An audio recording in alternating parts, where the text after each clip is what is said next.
You, man at the machine and man in the workshop, if they order you tomorrow to stop making water pipes and cook pots and start making helmets and machine guns, then there's only one thing to do.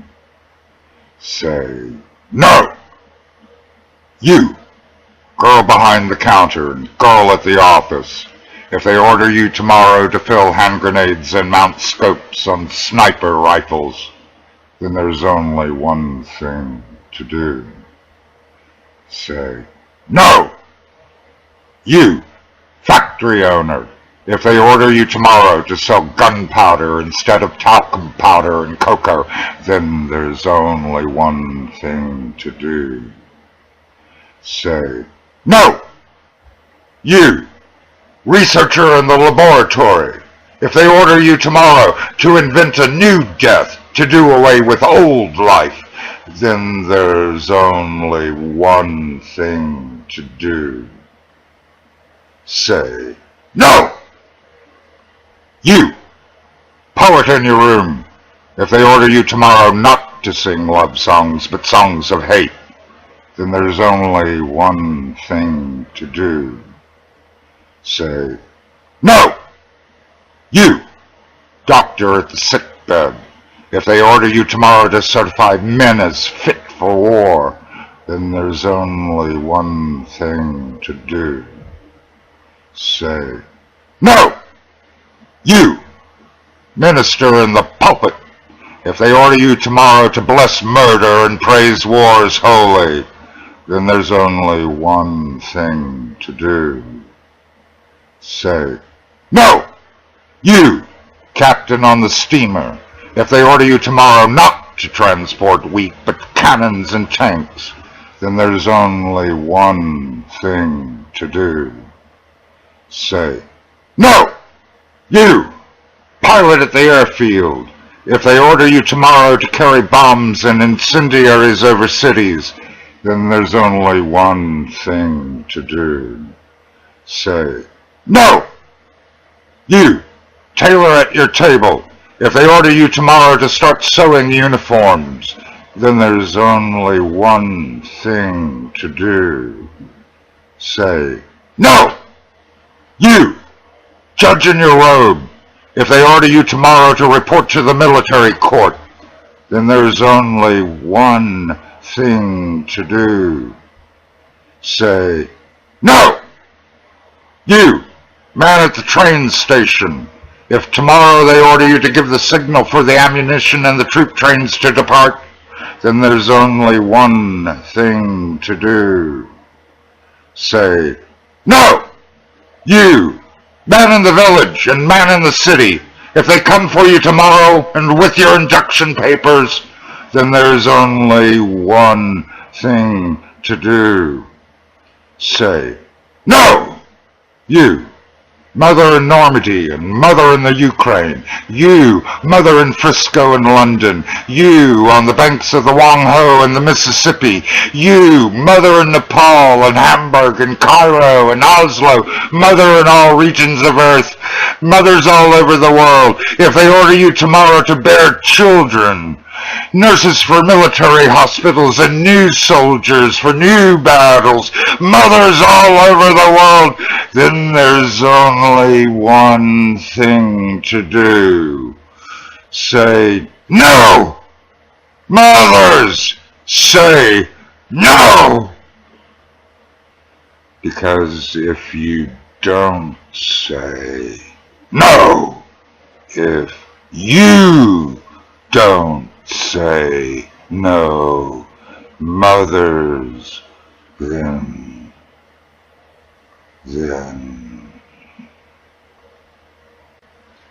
in the noisy port cities, hazy with the steam, the large groaning ships will grow silent, and like Titanic mammoth corpses filled with water, they will lethargically totter against the lifeless, lonely algae, seaweed, and shell-covered walls of the docks.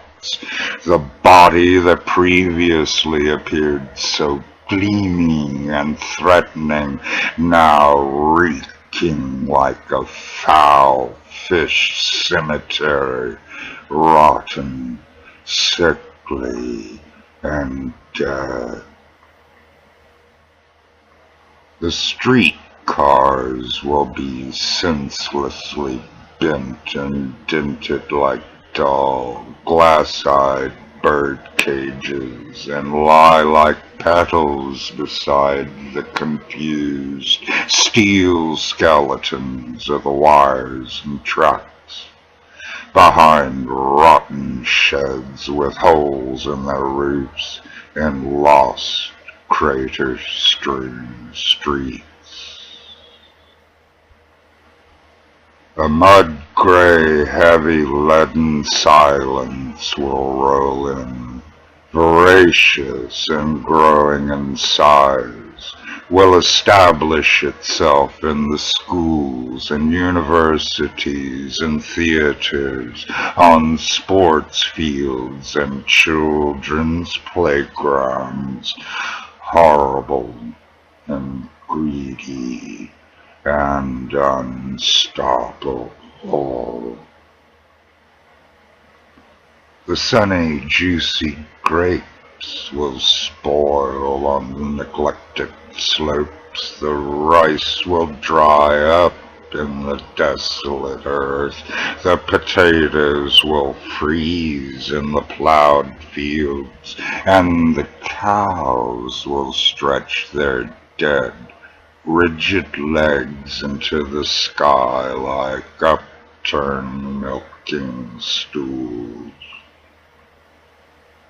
In the institutions, the ingenious inventions of the great physicians will become sour, rot, mold into fungus. The last sacks of flour, the last jars of strawberries, the pumpkins, and the cherry juice will spoil in the kitchens, chambers, and cellars, in the cold storage lockers and storage areas. The bread under the upturned tables and on splintered plates will become green, and the melted butter will smell like soft soap. The grain on the fields will have been down to the earth alongside rusty plows like a defeated army, and the smoking brick chimneys, the food and smokestacks of the stamping factories, covered by eternal grass, will crumble, crumble, crumble. Then the last human being, clueless with slashed intestines and polluted lungs, will wander alone under the poisonous glowing sun and vacillating constellations, wander lonely among immense mass graves and cold idols of the gigantic concrete block deserted cities. The last human being, scrawny, mad, blasphemous, complaining, and his terrible complaint. Why? Will trickle away unheard into the steppe, waft through the burst ruins, and die out in the rubble of churches, slap against impenetrable bunkers, fall into pools of blood, unheard, answerless. The last animal-like cry of the last animal human being. All of this will come about tomorrow. tomorrow perhaps already tonight, if